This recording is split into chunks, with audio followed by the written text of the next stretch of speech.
Propietarios y trabajadores de pubs del Casco Vello, así como vecinos de la zona, se reunían hoy para hablar sobre posibles propuestas de entretenimiento y ocio nocturno para darle vida.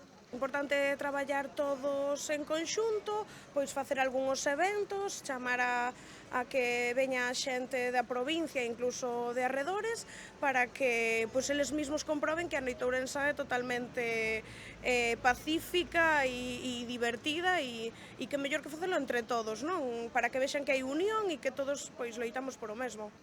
Quieren dejar claro especialmente que la noche ourensana no es peligrosa más allá de hechos aislados que se puedan producir, al igual que en otras ciudades, y quieren recuperar la buena imagen que ha tenido siempre el ocio nocturno en la ciudad.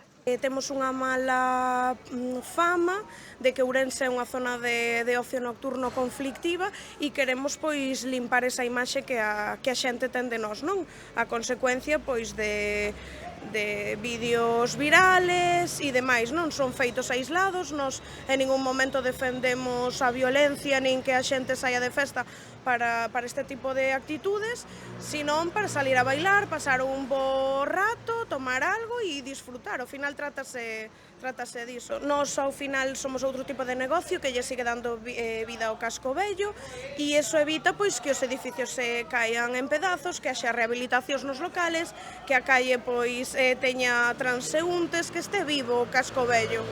Por eso han decidido hacer piña para trabajar juntos en distintas actividades y mejoras.